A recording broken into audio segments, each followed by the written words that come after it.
We are in week 8 at the moment. It is getting tough, almost exactly halfway through the build-up now towards London. And hopefully a lot of you are getting into that really tough time of the training, getting stuck into those long runs. And we just thought this week we would introduce you to a real expert guest.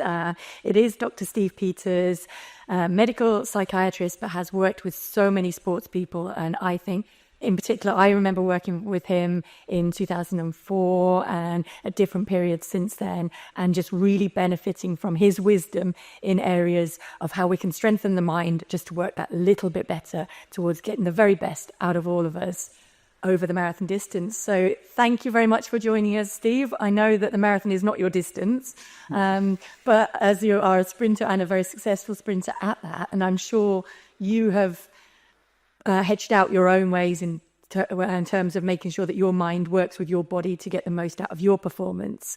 And I'm equally confident that you can help us bring some wisdom to the listeners who are building towards the London Marathon in 8 weeks' time and looking for those little mental techniques and mind techniques that they can do just to bring a little bit more out of their training. No, thanks for inviting me. It's a privilege. So I'm going to let you fire the questions and I'll do my best. Well, I guess the first question kind of is that a lot of people talk about the marathon, and when it gets tough, some of the old school coaches, some of the old school runners will say it really becomes mind over matter. And it is just about how much you want it. And obviously there is a huge element that comes down to the training and the physical talent that you have, the physiological talent that you have. But I also do believe there is a huge component of you're not so much mind over matter, but your mind being the right fit for the marathon distance. That, like, I, for one, and I think Chris will come in maybe from a different angle, but I really relish the mind games of the marathon in terms of making little games and making it a bit of a game to see how far I could take it, how much I could push the pain and keep going through that. Is that something that you can train the mind to be, or is that something that has to be there from the beginning in your mind? Okay, so I'm going to take the question away to begin with and say, come back to it. The reason I'm saying that is when people do come to work, then I love working with people, whatever they're doing, whether it's sport or anything else, personal issues or professional, is the starting point is to say, first of all, you are unique. So it is up to you to work out what works for you. So if I started by saying, and I'll just do very broad brushstrokes to give the points clarity, how important do you think your mind is? If somebody says, I don't really think so, it's probably not likely they're going to put much effort into it because they're telling me, I don't believe that's so. If someone says, I think it's absolutely crucial, then they're going to invest heavily. So I need to know what really commitment they're going to give to this and how much time they want to give to it. And then I would start by saying, let's understand what your mind does and what it doesn't do, because although there's a blueprint, we vary terrifically. So I'll go straight back to something like, say, with the marathon. And let's say halfway through, some people would say, for example, when you start teasing detail out, I have this absolute determination. I'm going to prove to myself I can do this. Now, that's very different to somebody else who says to me, no, that's not about proving to myself. I have this determination to prove to my coach or my parents or to friends. I want to prove to the world. Whereas you get someone else that says, I don't want to prove to anybody. I'm doing this for me, and I'm actually enjoying it. So you now get this spectrum of beliefs at a halfway point. So what I can't do, this is only where I work, and I'm not saying it's right, I'm saying it's how I work. I want you to sit down and really go through the mental strategies from the 8-week build-up. What's you've experienced in the past, when you're taking a challenge on, what's likely to be going through your head? What kind of thoughts come in? What are helpful? What are not helpful? And when they're not helpful, what do you do? And often you get people in the starting points, they've never even thought about the thoughts. They're not addressing them. And you think, well, if someone's told me these are crucial, you say, well, that doesn't make sense or logic, does it? To say my thinking is crucial, but I'm not addressing the way my mind, this is a machine in my eyes, is working. So I would start with the preparation. I think most people, again, I'm to generalize, about a week to go, there is a change in the mindset. So the mind does two strange things generally in sporting performance, whether it's football, marathon, running, or any event. It will suddenly realize this is it. I've reached crunch point. And unconsciously or consciously, there's nothing I can do now physically. And that's really important for me because it means there's no point in your mind now addressing things like, if only I'd done this, or if... And that's many people's minds will do that. And I'm saying, well, you've got to recognize and make a decision. You're in charge of your thinking. I'm going to remove that. I'm going to change the mindset and say, let's replace it with constructive thoughts like, how do I work in the last week, which is going to optimize performance? Because physically, it's fixed. Mentally, it'll hang on the last minute. And again, you might get someone, Paula, who says, well, that doesn't happen to me. Again, I would challenge them and say, well, let's actually look at it and see what does happen. And sometimes they say, wow, I hadn't actually, because I've not thought of it, I didn't realize there's a change in the mindset. But it generally occurs about a week to go because that's when we realize you've run out of time on training. Up till then, most people say you could still do something. And then I'm going to start by saying, what do you believe is the correct mindset going into the race? So let's say the night before the race. And then I'm wandering a bit here to try and show how complex it is. So someone might say, I don't sleep the night before, and I'm now going to challenge them scientifically and say, what does research show us about not sleeping the night before? Now, some work was done on Olympic sports and the night before of how much sleep people had and their performance across different sports, and it makes no difference. Now, that's quite reassuring if you're told the night before is irrelevant whether you sleep or not. So now I wear my hat as a doctor saying what is important is you physically rest. You're going to drift in and out of sleep, but it's not important. So if you put that belief inside your head, which is a true belief, and you resonate with it, that can take pressure off. You're not preoccupied thinking, I'm going in the race tired, I didn't get my sleep. Because we show that science says it's not relevant. So you can see how I've got to work with an individual, and I like people to explore it with me, and then they bring to the table what they believe are relevant things. I'll dig around in case they think, I never thought of this. And then I structure the entire race. So again, I like, when I usually work with people, particularly long distance races, I like them to section the race because, again, not all, but most people have a different mindset at the start, the middle, and the end. So they will tell me there's a point where, say, lactic kicks in, and they'll say, and then I have these like terrible panic thoughts, or I'll then make very poor decisions like drop the pace and then regret it. Or I'll have decisions where lift the pace because you're probably slowing. And then when I look back, I think, why didn't I just keep the pace? So I look at this and start saying, what are the pitfalls? And they have to tell me what they are. And then I'll work with them to say, let's have a strategy on distracting your mind. Because in general, what we don't want you to do is do analysing within a race. Because we know that analysis is usually quite poor. So we need to have analysed prior to it and then go into what I call the computer program. There's a huge element, I think, in the marathon in terms of people being told, there's a wall, you're going to hit the wall. The wall happens at this distance. And I just wonder, is there a danger that that becomes something that people are almost waiting to happen instead of just saying, well, I'm just going to go and see if it happens to me. And if I give the example, so in 2004, after I dropped out of Athens, I know I worked with you in that period afterwards. I went back to race in New York in November. And just because I felt like I was healthy again, I wanted to go back to racing, doing something that I enjoyed doing. And it never crossed my mind that I was taking any risks with my mental health or anything like that. I just didn't think about it. And it was only when I was sat in the press conference the day before and some of the questions the journalist was giving to me, and I realised, oh, they think this is all going to be a car crash. If I can't win the race, it's like my career is over. And they were almost projecting something that I hadn't even thought about at that point. And one of them asked the question, said, how are you going to go past 36K, which is where I'd stopped in Athens? And again, I hadn't thought about that. And at the time, I just brushed it off. But then in the race, it was a very real thing in my mind when I hit that 36K. And it was good that I was feeling strong. But I did just look at it and thought, oh, this is where they thought everything would just fall apart. But it didn't. And I guess it's a long-winded way of saying, is there something that people can do to build their minds to be ready and not to necessarily expect that that wall is going to happen? Because it doesn't if you're properly fueled and if you've done the training going into it. And I think there's sometimes it is a fear that becomes a bigger fear than it needs to be. And are there techniques that the runners can use to not make that such a fear? Can I add a layer to that question as well, please, Paula? The wall aspect that Paula's talking about, there's a two-tiered one. There's the never having done a marathon, so the fear of the unknown, and there's having some kind of experience, whether it's positive or negative or what's to come. And so for me on my first marathon, this mythical wall had a very different mental kind of representation in my mind compared to when I'd done 1, 2 or more. And I created my coping mechanism. But just in terms of for someone who's doing their first, compared to someone who maybe has a bit more experience of what's to come and how they handle what they know it may or may not feel like. Yeah. Okay, so there's a number of aspects here, so I'll try and just tease out the devil in the detail, but interrupt me if I'm not clear. So when you said, Paula, we'll take your example and then we'll come back to what you were saying about if it's the first time and you don't have experience. Yes, you're right. Someone can put a suggestion in your head, which actually doesn't help. But we can deal with that. So somebody suggests it. What I'd be saying is, let's go back to what I said originally. What's your experience? And now they put it in your head. What do you want to do with it?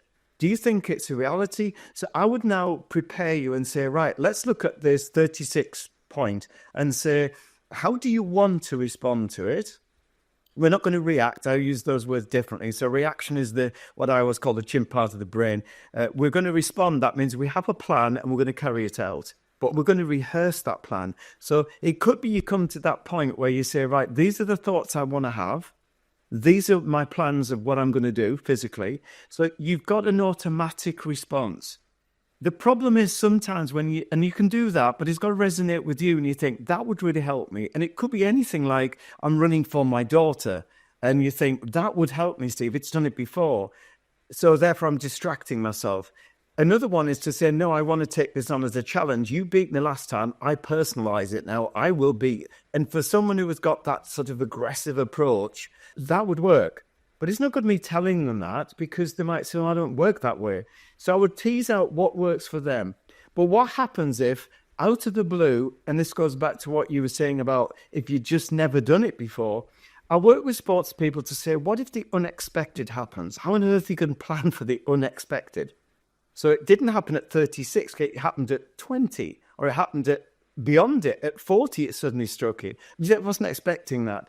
You can program the brain for the unexpected. So I can give you a good example from someone who went very public about it. There was an incident working with the cycling team on the road, and there was an athlete I worked with who mentioned that he always called him my little chimp. And we looked and said, right, let's go for the unexpected. And you couldn't have written this. So in the middle of the Tour de France, the organisers, it's in YouTube for people who want to watch, they decided to give the VIPs a better view of the front of the race, and they decided to overtake the lead cyclists where a tree was in the way. I don't know if you've seen it. And as they overtake, they hit the cyclists. So they knocked them one went into a barbed wire fence.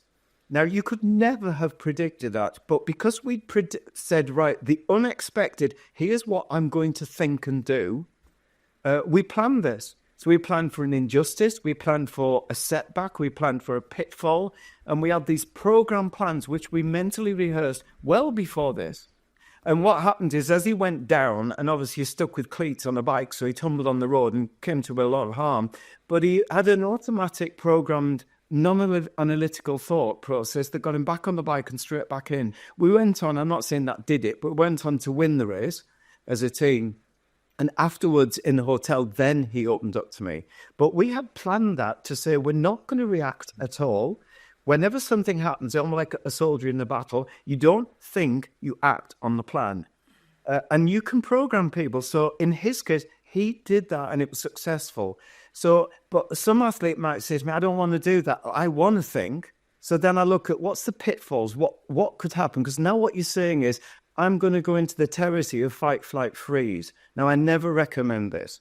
So this is, going technical a little bit, this is the amygdala orbitofrontal complex in your brain that's going, we're going to take a risk and I'm up for fight because I'm that person. The problem with that, which I've dealt with in athletes and many sports, your brain can flick extremely quickly into flight or freeze, more likely freeze, and that is the basis of choking. And so they say, well, it's never happened before, Steve. It's never happened. And I'm thinking, well, you've never told the brain I'm going to work with this. And you have an option. So again, I wouldn't force people, but I'd say, can we just look at what happens if you go into freeze mode? So because we can work with the brain to get out of it quickly.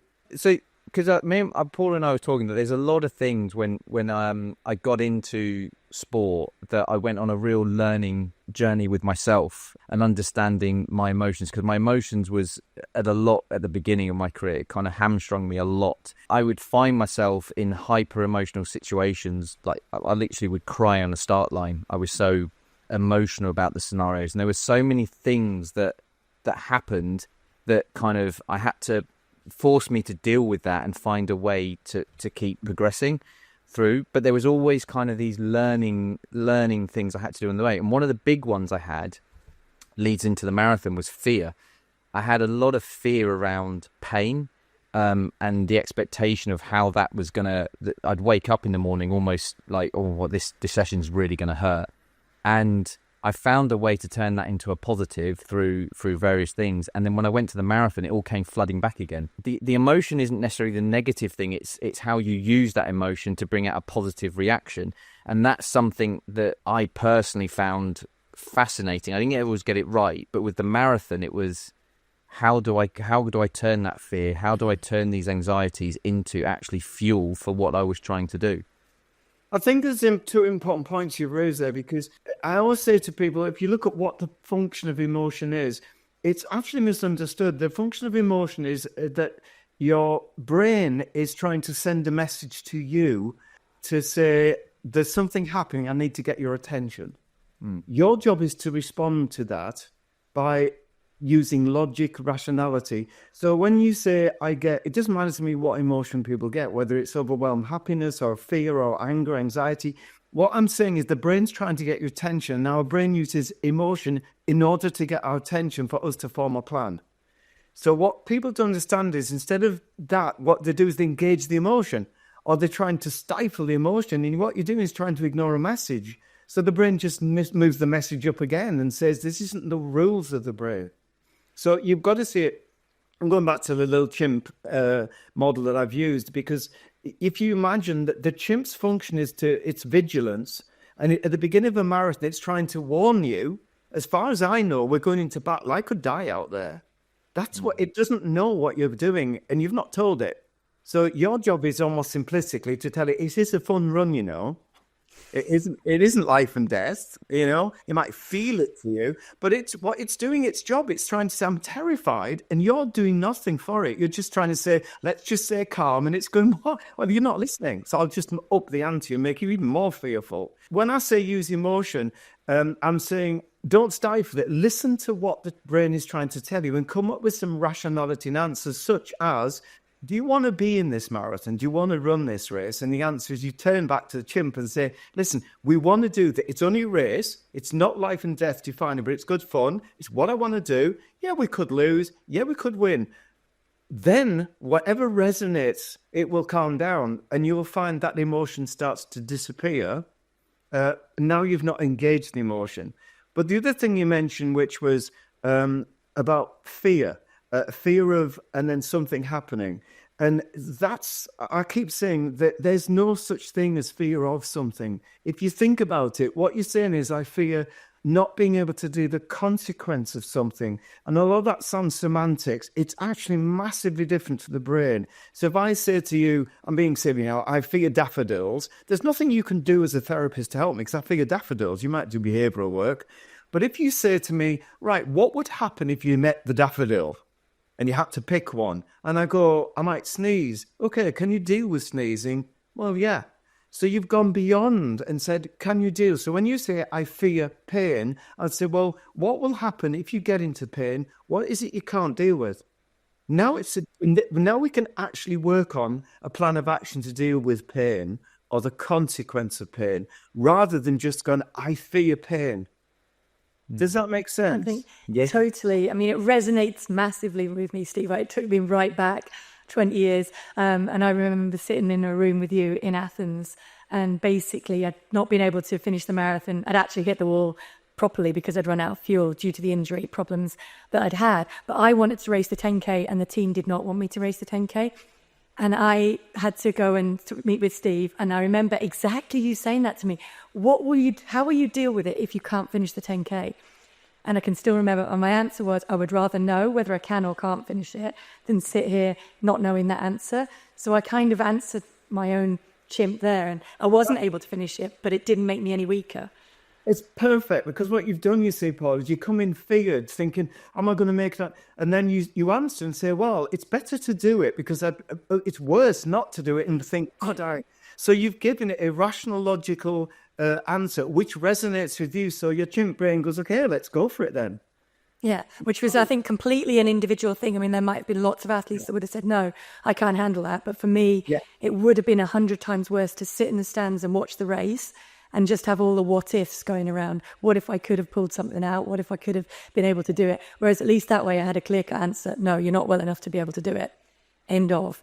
And then I could focus on getting better after that. And I think it's really, really strong that you brought that out, and I didn't even realize that was the technique. I thought you were just playing devil's advocate with me that day. And then when you bring it out now, it's so clear that that's exactly what you were doing with me there. And I think it just brings me back to one of the questions that was actually brought up in with one of our earlier guests. And we had a nutritionist talking about how important it is that the brain knows that it's getting the energy coming to it. And I'm wondering if there is a psychological element to the wall in terms of the brain suddenly isn't getting that message that there's food coming to it, or there isn't enough food there to be able to fuel the body. So is that part of the fear and the actual impact of what athletes term the wall, which is essentially just that you haven't got enough fuel left in your body? But I always say there's two. There's the psychological one that comes a little bit before the actual physical one. This is where I'm going to go to different research. It's the same principle, and that is people often get injured. You know, when it's elite athletes particularly, they have to get right on the edge. And then the research shows that athletes who recognize the difference between psychologically being tired and physically being tired don't normally get overtraining syndrome or injuries. They tend to be lower in probability, because what they do is they distinguish between when I'm psychologically tired, I need to push through it. When I'm physically tired, I need to stop. And some people innately do it, and it's very hard to learn it. And that's the same principle. Is it my mind saying I'm underfueled and therefore I hit the wall? Or is it actually I'm underfueled and I'm picking that up and I need to do something about it? So again, you have to work it out and say, how do I know whether it's psychological or physical? Because I can't tell, because that's your perception. And so what I would ask to say there are two. And if we can start teasing out, how do we know which is which? And if we can't distinguish it, don't worry about it. Make a decision on what's best to do. Is it best to say, right, we fuel, or is it best to say we don't? Or is it best to say it's irrelevant because I can't change it at this point? So therefore, let me focus on what I'm going to do and deal with the consequence, which I can deal with. So again, it's a bit of an algorithm for me to tease out to someone whether they've got the skill to distinguish. And if they haven't, we still have a plan. We're not going to leave them saying, oh, well, you're in trouble. But it's part of that. So part of that plan could be, if I make sure that I've tested my fuels in training, I've tested my gels, I've taken those in the race, then I know it's not a physical thing. So that part of it I can be ready for, because it must be my mind. Whereas if like happened to Chris and happened to me once in New York, I got to the table and the bottle wasn't even on there. They hadn't put mine out. So then you have to prepare and strategize for, okay, I haven't had that one, so I need to make another stop. I need to be able to get that fuel in somewhere. So if you know there's a reason. You can pre-answer, can't you, again? Because you're saying, right, if I think I need to stop, then I've got a decision. If I stop, will it do more harm, more good than if I continue? Which is the lesser of the evils? Because the important point here is you don't know. It's like, I often get asked about someone say, well, pick some sport I've never worked with particularly, because I don't want to give names of people that might not go and put, and some people don't want to, which I understand. Let's say we take a shot putter who says, how do I know I'm doing the right training? This is what keeps, every night I can't sleep because I'm thinking, am I doing, and you think, people have been doing the shot put for 2,000 years. We know that. It's an event from the very first Olympics, right? Olympic type games in Athens. So what's the chance that all these people who are dedicated with science and research and experience have never come to this is the definitive plan? And the answer is because there isn't one. There isn't one. Otherwise, we wouldn't keep inventing new plans. we'd have reached it by now. So the answer is there's only one that works for you. And what you have to accept is we don't know the answer. What we're saying is I'm going to nail my colours to the mast and say, right, I've made the decision. I'll never know if it is the best plan. It's the best plan that I'm going to commit to. So the same applies, that principle. When you don't know, you've got to say, right, I've made a decision. This is what I'm going to do. It doesn't matter in hindsight whether it's right or wrong. It's the right decision at the time. Because we have to accept a lot of unknowns occur in sport, and we have to stop trying to find the answers when they're not there. Just in terms of how someone could kind of, in a training sense, how they could think about that more and the little things to extend that into the overtraining aspect. Yeah, I mean, it's a really big problem in athletes because, again, you have to really push hard. And we know that there is functional overtraining and there's non-functional, and it's not easy to know which is which. But again, it boils down to, if I'm working with you, I'd say, right, let's step back. Don't make an impulsive decision or an emotionally based one. Let's go rational and say, right, if like you're saying, the chimp brain's suggesting we go and do an extra run. So you've got to say, right, am I willing and able to take that risk, knowing the consequence? How will I feel if, exactly what we were saying before, how will I feel if it goes wrong? Will I think it was worth the risk? And some people would say, yes, I'd say, well, that's fine. As long as you understand that you're taking this risk. If they say it isn't worth the risk because an injury would set me back 3 weeks and then I'm really not going to make it.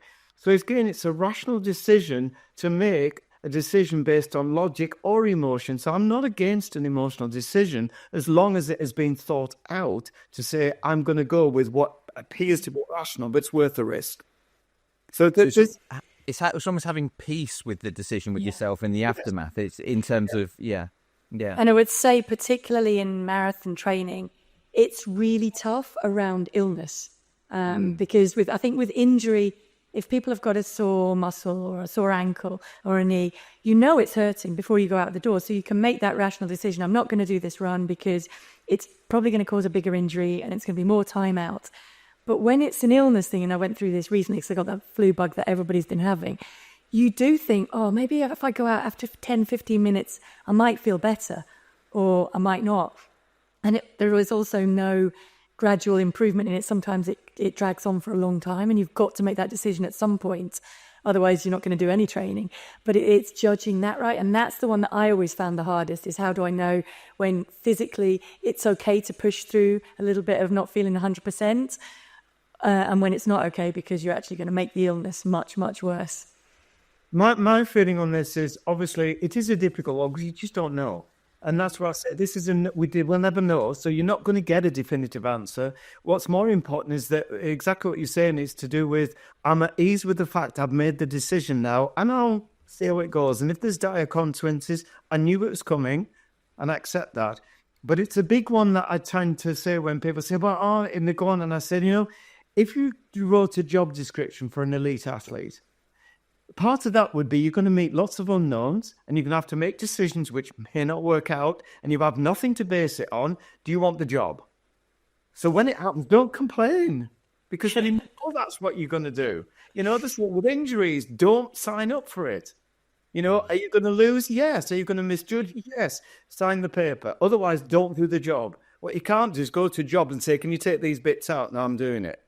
And that's to want to do. They want to rewrite the script. I can't lose. I can't look silly. And you think, no, that's part of the script.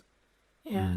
No, I think it's very true. I think you've got to love what you're doing. And at the end of the day, elite athletes, we're actually really, really lucky because we get to make a career out of doing what is your hobby anyway. And you would probably just be out there trying to fit around the work the rest of the time. So I think having that mindset of, right, for anybody who's signed up for the marathon, I'm doing this and I'm doing this as a challenge to me, but I'm really going to enjoy it as much as I can. I think that is absolutely the best advice that you can give to anyone. Yes, there'll be ups and downs within it, but that's part of it. That's what you signed up for when you sent in your ballot entry, and that's why you're out there doing that. And I think keeping those motivations there. I guess my last question that I'm going to come in with, Steve, is when the fatigue is really, really real at the end of the marathon, what can we tell the chimp then? Because anyone who's run the marathon knows what that feels like. And there is definitely a point where whatever anyone says, it is completely mind over matter in terms of keeping going.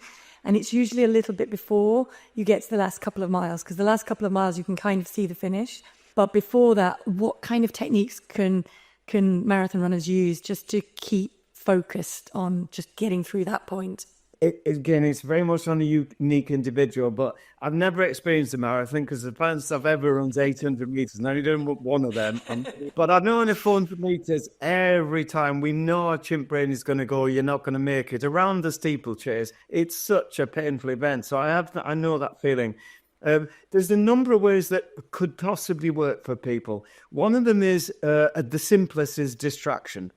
And just decide, right, what I'm going to think about is what I'm doing next week, or what I'm going to think about is what plans I've got for a holiday. So they distract. That doesn't work for a lot of people. It does for some people. The second one is to say, think about the recovery after it's over. So go beyond what you're doing and thinking it will end. You've got all night to recover. So a lot of people like the phrase, you've got all night to recover. You just get through this bit. So then, in other words, they've now got the inspiration to say, yeah, it will hurt, but it's worth it, and I will recover. But another one, which is a more bizarre one, and this is advanced technique, so please be careful if you don't know how to manage your chimp. But people say to me, how do you do it? I wrote it in the last book I wrote. In A Path Through the Jungle, I decided to use the 400. It was really about me.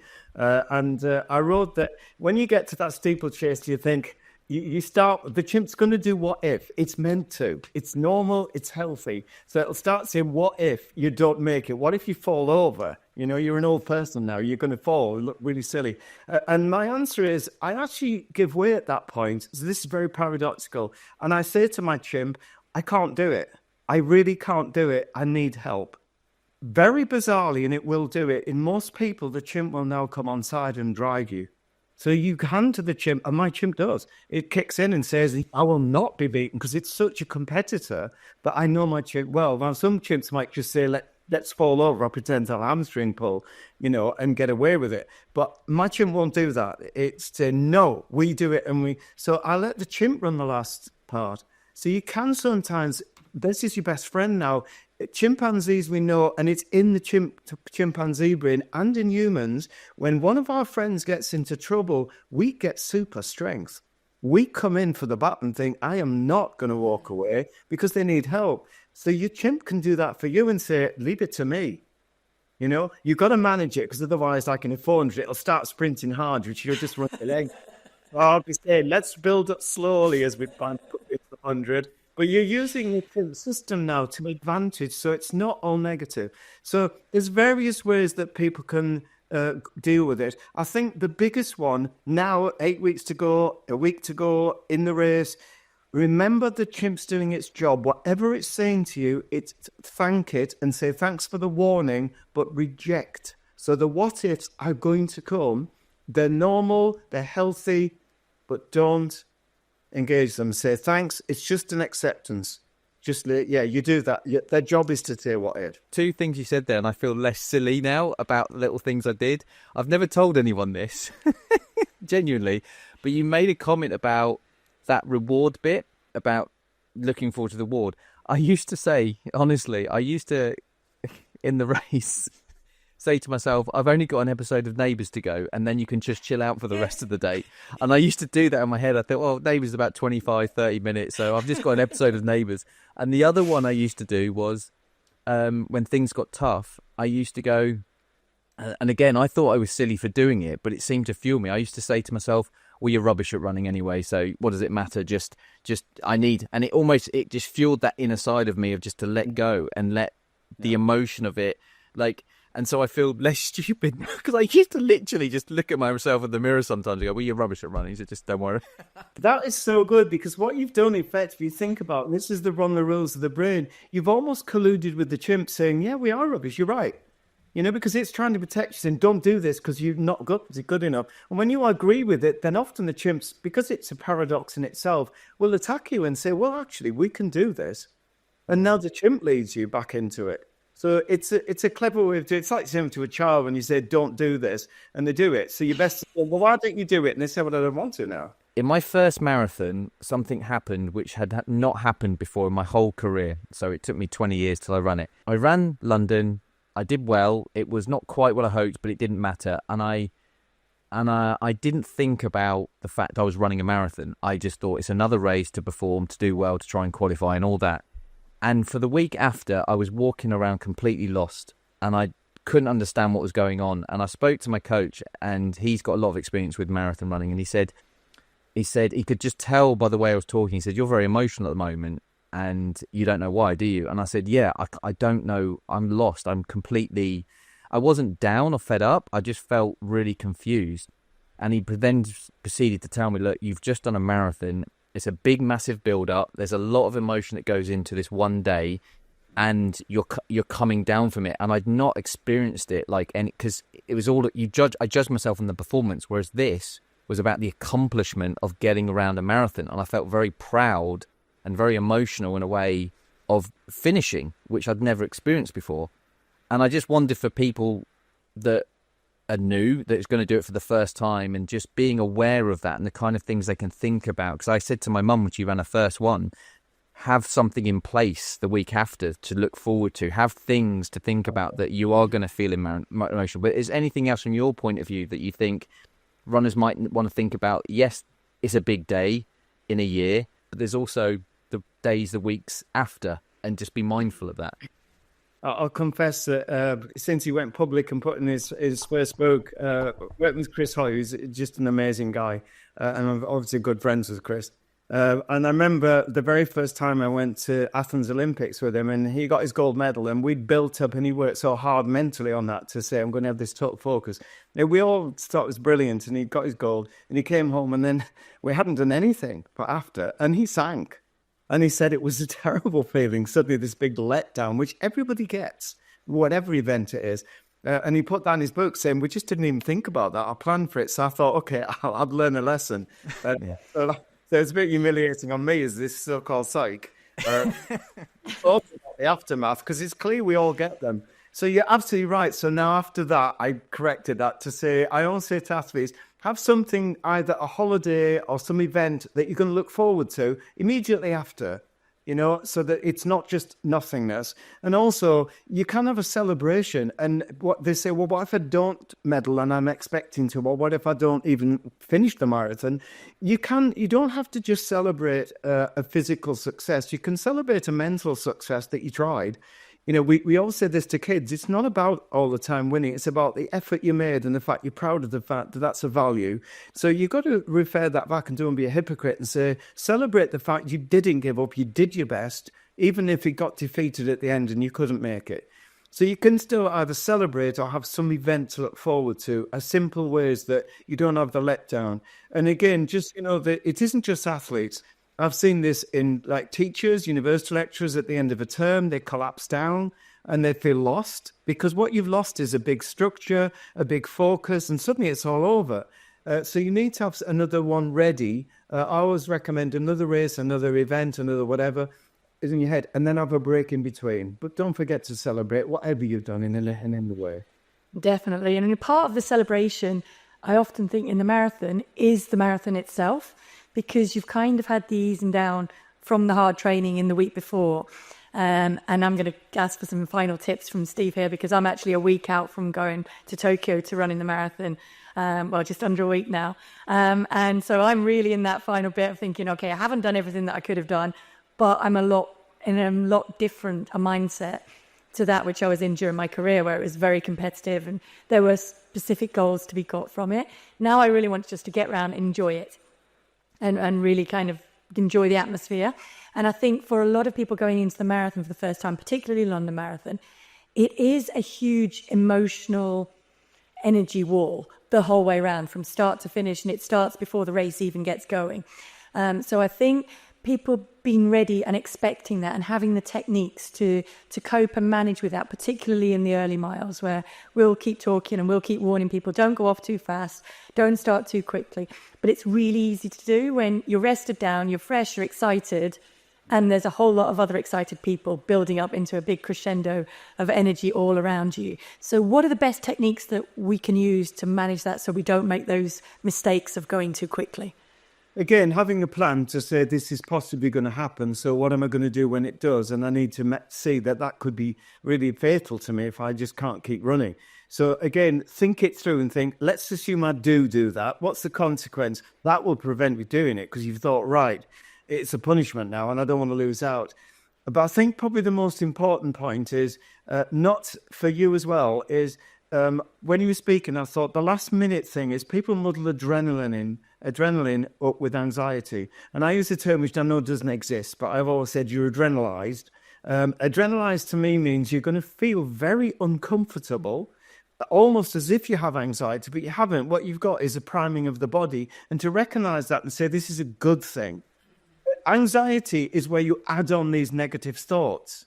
So we've discussed in a very brief way how the negative thoughts are there and are helpful, provided you see them as suggestions and you then put them in a box, answer them, but you'll still get adrenaline. So you mustn't then think, oh no, I'm in a terrible state. Instead of saying, right, we know adrenaline lasts literally minutes, if seconds. You know, going back to many, many billions of years ago when I was doing medicine at the beginning, I was running a cardiology unit. And in cardiology, we know if someone has a heart attack, you've got to keep injecting adrenaline. It doesn't last. It's every 2 minutes, you've got to keep going. And I think people are not aware. They think once you've got this adrenaline rush, it's going to be there for the race. But experience tells us as soon as you set off, it dissipates. And then you think, oh yeah, all those feelings have gone. So again, for newcomers into it, I'd be saying, be ready for that. It's only a warm-up for the body. It may give you butterflies, it may make you feel nauseous, your heart races, you tremble a bit. That's all good stuff. That's all good stuff. But don't start saying, I'm anxious, because you're telling your brain, a bit like you were saying where they're telling you you're going to hit a wall, you're telling your brain I'm anxious, it will actually start doing what you tell it. So it'll start generating, this is not good, it's going to go wrong. And so you have to say, no, I'm not anxious, I'm adrenalized, it's a good thing. Well, actually, just self-talk will calm your brain, because it does listen to the words we use. It has to process what we're saying, and it will use different neurotransmitters to I'm anxious. Yeah, it's like I always say, and I say to my son now, it's something my dad said to me, nerves are good because nerves mean it matters to you, but you don't want it to tip over from nerves and the adrenaline side into the anxiety bit. So it is about channeling it, but keeping a lid on it, I think, in those first miles, it is really good in terms of, I know I'm excited, but I'm going to keep that excitement bottled up a little bit as a little bit of an adrenaline shot, maybe later in the race when I really need it. That's why I stopped using music, because for that reason, in my early career, I'd listen to music before a race and my adrenaline would shoot up. And I had to stop using music because it's the way to keep myself calm. Because I realised very quickly that, like, especially in a distance race, if you're stood on the start line of a marathon, like you're getting ready for 100 meters, you can realise quickly. And I realised it was about the opposite of what I was trying to do, being calm and not stand on the start line like you're in the final 6 miles. There's lots of techniques, and one of them, like you said, I use music and it hypes me up. But I'm being facetious here. If you were listening to whales singing in the sea, you wouldn't be saying I'm hyped up. So your music hyped you up because you chose certain kind of music. Yes. Whereas you could have picked something almost calmly and philosophical, which gave you perspective. Because whenever we gain perspective, the brain can't go into anxiety, fear, because you're using a different system that doesn't respect or have of fear. So when you bring perspective and say, right, I can see the bigger picture, you'll definitely calm down because it's necessary. The brain will change the system.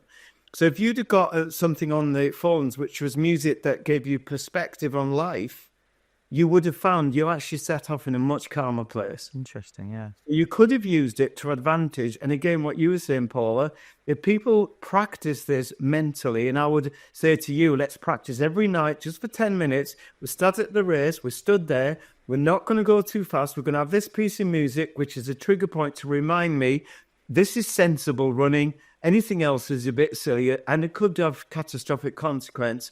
If I've got power, I can use it at the end. You relate that music to all these thoughts. So when you come to the line, what a lot of people say when you've done it and doing it, you've programmed your brain and the brain will take over unconsciously. And so you'll actually say, it was weird, Steve. I went to the line and just felt an excitement, but a calmness. But you program that relating to the trigger point of that particular piece of music. So we can relate behaviorally. So we could have used your music to actually slow you down at the beginning. Yeah, I mean, you've hit the nail on the head. I mean, I use things like Prodigy, DJ Tiesto. It was pretty heavy stuff I used. But I thought I was doing a good thing, but I realised, like you say, like I should have been probably gone a bit more down the Enya route, or something a bit more with a calmer melody. In that, you do need to link it to your thoughts. Okay, right. Yeah. What thoughts do I want to put in my head? And you mentioned this, I might go too quick. The thoughts are, let go of excitement and let's look at what the speed of my running is at the beginning. Ignore everybody else and just this is how I'm going to set off in a perfect mode. So that song then hopefully will say to you, right, we've got a rhythm now, and this is the rhythm we're going at. Paula, because you probably get asked a lot about your favourite running music and stuff, and that's put a completely different spin in my head, because I think of upbeat, like the last 100 meters of a race type music. I never think about actually music that connects me with the pace to help you running. Like that's genuinely makes me want to go out for a run. I think I worked a little bit more on, because I'm tone deaf, so I can't hear the rhythm in a lot of songs anyway, so it wouldn't work for that respect. But I do remember I would only listen to music when I was in the gym, because I found that mind-numbing, whereas if I was outside, it was absolutely fine. Didn't need to listen to music. So I'd have a playlist getting ready for the marathon. And what I did find, that if the songs from my playlist in the gym came on at points when I was fatigued in the marathon, that would trigger me to think, okay, I've been there, I've been way tighter than this, and I've got through this. And so it helped me to have those songs play en route. But I didn't actually carry any with me or listen to anything at the start, just because it wasn't my normal, it wasn't what I'd grown up with. But that's perfect. I think because you've worked that out, you said it brings in your trigger point of the music, brought in the thoughts, which will help. So, it's just getting people who are novices at this to say, could this work for me? It may not do, but as I say, all I can ever do is give suggestion. And then say to someone, if I'm working, they try that out, and they might come back and say, give me something else, Steve. Or they might say, that's really working and we need to modify it slightly. Thank you so much for your time, and best of luck in your next race, whenever that is. Thank you and thank you for sharing your wisdom with us. Lovely to see you again, Paul, and thank you as well, Chris. Thank you, Steve. You've been absolutely incredible. Thank you. We are very proud to partner with Children with Cancer UK on this special series. And in this episode, we are going to hear from Fiona Judge, who leads the supporter care team at the charity. She's been with the charity for 17 years now and has witnessed firsthand how families transition from that treatment time to the recovery phase. So thank you for what you're about to bring us, Fiona.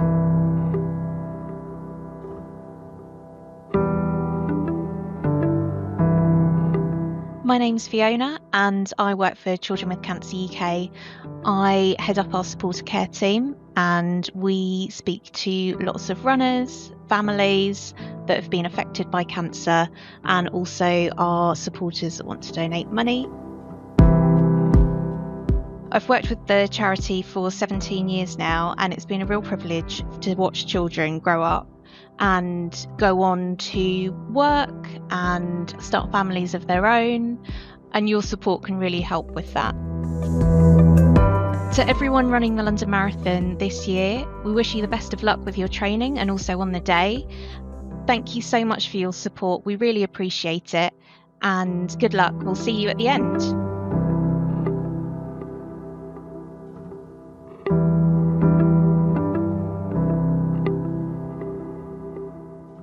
And thank you to Fiona and everyone at Children with Cancer UK. Remember to donate to Children with Cancer UK, or to find out more about the incredible work that they do.